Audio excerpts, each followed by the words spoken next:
Hello and welcome back to my channel. Today we are going to be talking about 20-year-old Vanessa Guillen from Fort Hood, Texas. Vanessa disappeared in April of this year, and this case is very disappointing, confusing, and raises so many questions. It's gathered a ton of national attention, and today we're going to discuss the details of what happened and just why it has gained so much national attention. But before I do get started, I want to remind you to subscribe to my channel so you don't miss any future videos. And if there are any other cases that you think I should cover, just leave it in the comments. And without further ado, let's get started.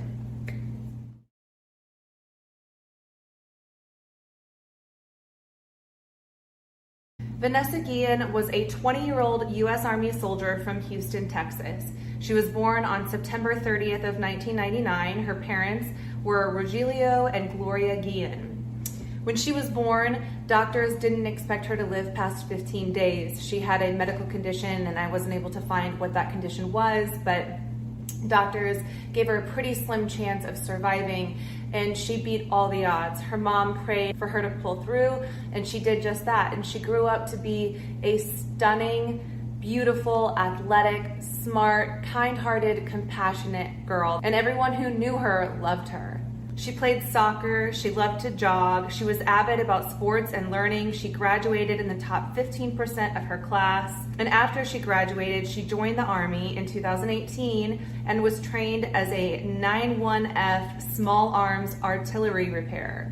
Vanessa went missing on April 22nd of this year, but before she went missing, she had told her sisters Lupe and Myra that she was being sexually harassed by an unnamed sergeant at Fort Hood. It was reported that while she was taking a shower, a superior came into the bathroom, sat down, and watched her. It was also reported by other female soldiers that this was kind of a frequent thing, that sexual harassment was almost normalized, and when comments got made, a lot of times they were just brushed under the rug. But her family urged her to tell someone and to make a report, and when they asked her why she hadn't, Vanessa complained that a lot of times the female soldiers went unheard if they made claims of sexual harassment. And not only that, but they were often retaliated against. So she was afraid that if she reported this sexual harassment, then she would face retribution for doing so. So she told her family she would handle it herself. Then on April 22nd of this year, Vanessa was contacted by a fellow soldier, Aaron David Robinson, via text to deliver paperwork regarding a machine gun that needed to be serviced. She was actually not scheduled to work that day, but she came in anyway, and that was the last time she was seen. They searched the building where she was last seen, and they found her wallet, her phone, her keys, and her ID card in the workshop where she worked. And after a search of Vanessa's phone, it was found that the last person she communicated with that day was Aaron Robinson. So the police go to Aaron and ask him what his last interaction was with Vanessa. And he reports that they had an argument regarding Aaron's relationship with the estranged wife of another soldier, Cecily Aguilar. Aguilar was married to another soldier, so the fact that Cecily and Aaron were having an extramarital affair was a huge deal because in the military this is highly frowned upon. So the initial theory was that Aaron played a part in Vanessa's disappearance because if Vanessa went to a superior with this type of information, it could very drastically affect Aaron's future in the military. When they asked him where he was that night, Aaron said that he went off base to visit his girlfriend, Cecily, but when they checked his phone records, it showed that he had called her multiple times throughout the night. So why would he be calling Cecily if he was with Cecily? When they asked Cecily about this, her answer was that she lost her phone multiple times that night. So Aaron was calling the phone so that it would ring and they would be able to hear it and go find it. The problem with that, though, is that each call lasted several minutes. And usually if you're looking for your phone and you have someone call your phone, you either don't answer it because, hey, you found it, or you answer it really quick to say, hey, I found my phone, thanks, and hang up. But these calls were several minutes long. Law enforcement also tracked their cell phones and found that both Aaron and Cecily had been traveling along the Leon River that night, and their excuse was that they were just being romantic and looking at the stars along the river. That was their story. It wasn't until May 18th, almost an entire month later, that two witnesses finally come forward and say that they saw Aaron carrying a tough box out of the base to his car and that he appeared to be struggling to carry this tough box, because it appeared to be very heavy. He was struggling to get it into his car, struggling to get it to his car. And if you don't know, these big tough boxes are essentially just what they sound like. They're a big plastic tub made of a very tough, rugged material, usually used for transporting something like tools or just heavy equipment. Then on June 21st, another month after that, they finally take initiative to go look along the Leon River where their cell phones were reporting their tracks. And they locate the burned lid of a Pelican transport case, but fail to find a body. June 30th at about 1 p.m., contractors working on a fence near the Leon River discover partial human remains that would later be confirmed to be Vanessa's and notify law enforcement. At about 8:30 p.m. that night, Cecily was interviewed again and told law enforcement officials about the fact that Aaron did kill Vanessa. Cecily told officials that Aaron killed Vanessa while they were in the workshop on base. She said that he told Cecily he attacked her with a hammer, bludgeoned her to death, and then put her in the tough box, and that they together took her body to Leon River, dismembered her body, tried to burn pieces of her body, and when they realized that their plan wasn't working because it actually takes a very high degree of temperature to burn a human body, they instead dug holes along the river, buried her body there, and poured quick concrete on top of her body to conceal the evidence. So investigators immediately go look for Aaron, and Aaron was actually supposed to be held up in his room on the base. They were keeping him there, and they allegedly told him it was due to COVID reasons, but they really wanted to protect him and keep him put because he was a person of interest in this case. But once he started seeing on the news that pieces of Vanessa's body had been found, he started freaking out, texting Cecily, and when Cecily told the police what had happened, they went to look for him and he was gone. And when police finally caught up with him and approached him, he pulled out a gun and shot himself. So last week, Cecily Aguilar made an appearance in federal court to plead not guilty to the 3 charges that have been placed against her. Those charges include 1 count of conspiracy to tamper with evidence and 2 substantive counts of tampering with evidence.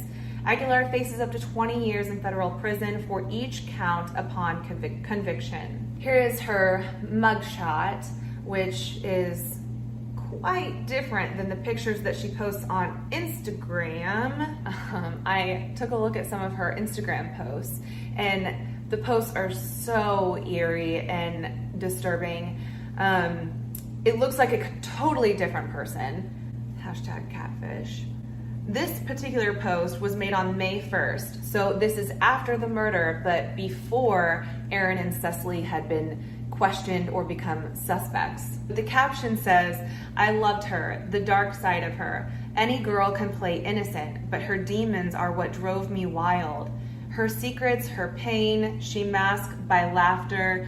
Her darkness she tries so hard to hide. That's what made me fall for her." Here's another one of her posing with what appears to be a bra that's on backwards, but maybe I'm just not hip with the latest fashions. Here's one of her that she posted March 11th. I don't know how her estranged husband or boyfriend would feel about this, but it says, "DM for information on buying pictures. #feet pictures for sale. #pics for sale. #buy me. #follow me." And her shirt says, "I have no tits. Where are your parents?" Here's another post from May 1st, after the murder of Vanessa Guillen, and it says, "He showed her the darkest part of him. She said, 'Black is my favorite color.'" Here's another one from the same day. It says, "I will not have you without the darkness that hides within you. I will not let you have me without the madness that makes me. If our demons cannot dance, neither can we." So these are just really eerie considering what we know now and the timeline of what we know now.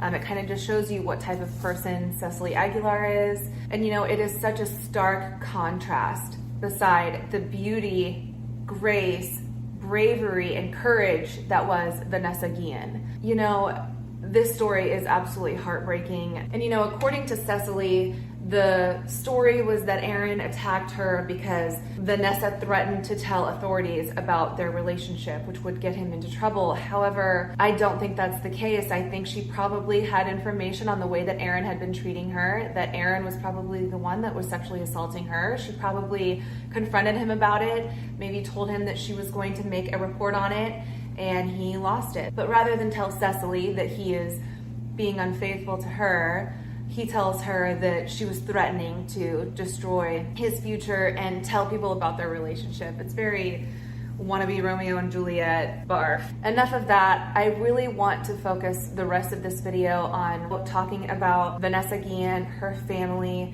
They have really made it their mission to change how things work in the military regarding sexual harassment, sexual assault, sexual abuse. This was such a tragic and unnecessary loss of such a profound human life. Vanessa Guillen had so much going for her. All she ever wanted was to protect our country. It was her dream since she was 10 years old. And I just find it so heartbreaking that while she was carrying out that mission, she was murdered by someone who we also expected to protect us.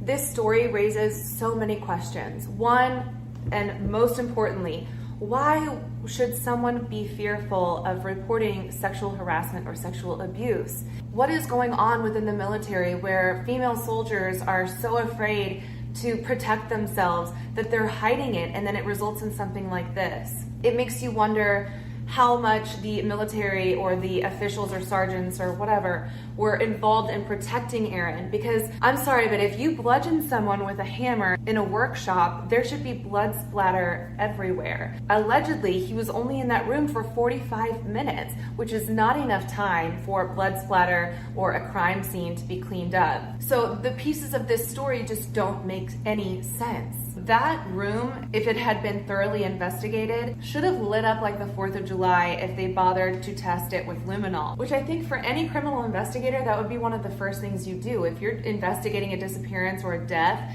then you go to the crime scenes. You go where the last person was known to be seen. I mean, I feel like there were so many balls dropped in this story. Who helped him clean up this crime scene? And why weren't there any cameras around that caught him throughout the building or outside of the building? Or how were there not ID cards or key cards getting into the building that could have tracked movement so that they could have questioned these people sooner? This whole thing just seems very confusing to me. And maybe it is because I don't have a deep background in military or the US Army, so I don't know how things really work or how things really are on a base. But I do just think it's very odd how things seem to be so covered up and information was so slow to come out, and it just seemed like they were really dragging their feet throughout the whole investigation. Because when you think about it, Vanessa disappeared April 22nd, and they didn't interview Cecily Aguilar until June 19th. And those two witnesses that saw Aaron carrying that tough box, they didn't come forward until May 18th. So I almost feel like it's this common knowledge that you don't snitch, or you keep things to yourself for fear of retribution or for fear of getting in trouble, or I don't know. I know that there's this hierarchy and this ranking, and so maybe people are afraid to step out of line. However, sometimes you have to do that when someone else's life is on the line. Just this week in Washington, over a dozen women gathered in front of the Capitol, many holding signs. The signs read, "Ni una más," meaning not one more, and "Justice for Vanessa." This gathering was to launch a movement. They encouraged female service members and veterans to use the hashtag #IamVanessaGuillen to share their stories of sexual harassment or sexual abuse while they were in the military. Essentially, this movement is similar to the Me Too movement. However, it goes one step farther to say, not one more. This cannot go on anymore. This is going beyond the Me Too movement. This is someone who was sexually assaulted, tried to come forward, and lost her life because of it. Lawmakers and advocates want to change the chain of command's involvement in investigating and prosecuting sex crimes in the military. An amendment to the fiscal 2021 National Defense Authorization Act, which is being debated in Congress, would require the commandments of U.S. service academies to follow the recommendations of independent prosecutors in cases of sexual harassment and assault, removing those decisions from the chain of command. According to Pentagon data released back in January, reports of sexual assaults at military academies was up 27% last year. The Guillen family and their family attorney plan to create legislation that would establish an independent agency where service members could report sexual harassment and assault rather than going through their chain of command. They plan to release the details of the bill by July 30th, the day after the family is expected to meet with Donald Trump at the White House. So hopefully we can get some laws passed that in the future will protect our female soldiers from this sort of thing ever happening again. In closing, I'm going to put some links in the description of this video for ways that you can support the Guillen family in their movement for change. And until next time, thank you so much for watching.